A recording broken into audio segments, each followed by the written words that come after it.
Kimataifa, Marekani ikishirikiana na Israel ilitekeleza mashambulizi ya anga dhidi ya maeneo muhimu ya nyuklia ndani ya Irani, ikilenga vinu vya Fordo na Natanz.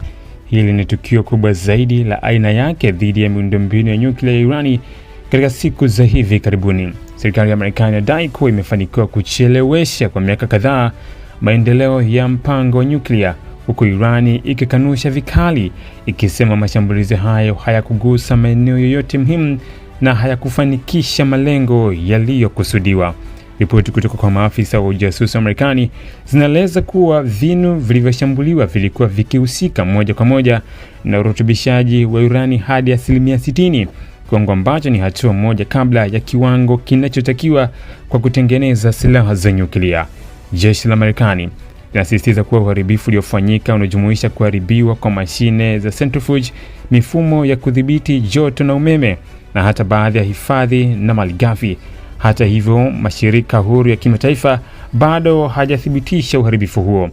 Katika majibu yake rasmi kupitia televisheni ya kitaifa IRIB, msemaji wa serikali ya Irani alikanusha kabisa ufanisi wa mashambulizi hayo, akisema kuwa hatua zote za kiusalama zilikuwa tayari zimechukuliwa mapema. Kwa mujibu wa Irani, vifaa vyote nyeti vya urutubishaji pamoja na urani iliyorutubishwa vilikuwa tayari vimeondolewa kutoka maeneo ya wazi na kuhamishiwa sehemu ambazo hazijulikani kama hatua ya tahadhari dhidi ya mashambulizi yanayowezekana.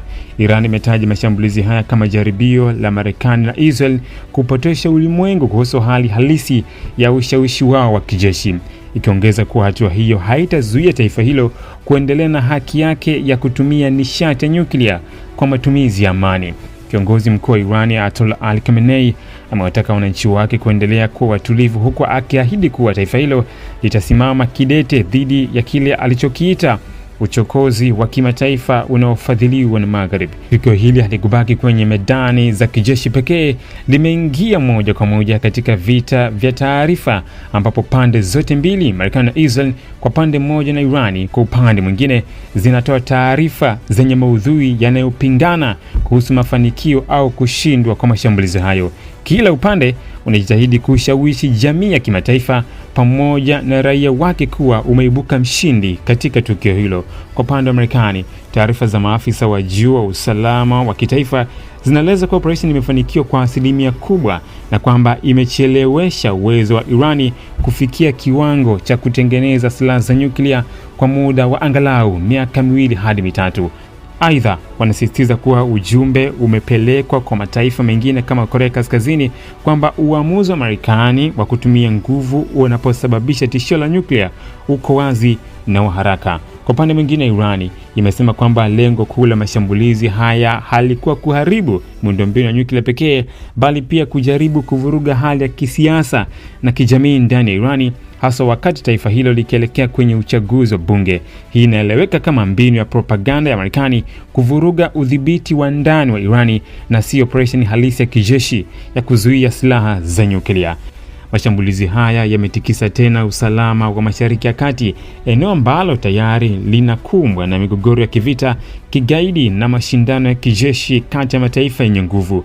Mataifa kama Urusi, China, Uturuki yameshtumu mashambulizi hayo na kutaka Baraza la Usalama la Umoja wa Mataifa kuitisha vikao vya dharura. Viongozi wa Umoja wa Ulaya kwa upande wao wamesisitiza kuwa kuna haja ya kujizuia na kuendeleza njia za kidiplomasia.